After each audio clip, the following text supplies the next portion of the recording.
नमस्कार. महालक्ष्मी देवीची कृपा व्हावी, तिच्या कृपेने धनधान्य मिळावे आणि कामामध्ये येणारे अडथळे दूर होण्याकरिता या स्तोत्राचे नित्यपठण करावे.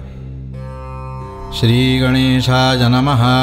इंद्र उवाच नमस्तेस्तु महामाये श्रीपीठे सुरपूजिते शंखचक्रगदाहस्ते महालक्ष्मी नमोस्तुते.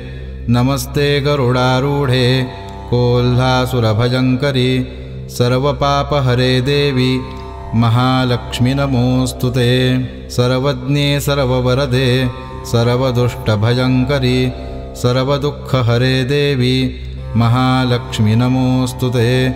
सिद्धिबुद्धिप्रदे देवी भुक्तिमुक्तिप्रदायिनी मंत्रपूते महादेवी महालक्ष्मी नमोस्तुते. आद्यन्तरहिते देवी आद्यशक्तिमहेश्वरी योगजे योगसम्भूते महालक्ष्मी नमोस्तुते. स्थूलसूक्ष्ममहारौद्रे महाशक्तिमहोदरे महापापहरे देवी महालक्ष्मी नमोस्तुते. पद्मासनस्थिते देवी परब्रह्मस्वरूपिणी परमेशी जगन्मातः महालक्ष्मी नमोस्तुते.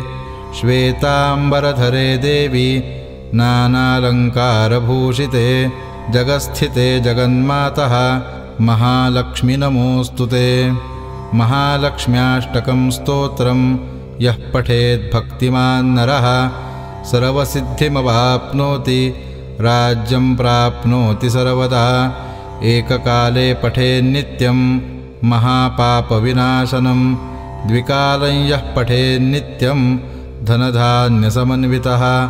त्रिकालं यः पठेन्नित्यं महाशत्रुविनाशनं महालक्ष्मीर्भवेन्नित्यं प्रसन्ना वरदा शुभा. इति श्रीपद्मपुराणे महालक्ष्मी अष्टकं सम्पूर्णम्.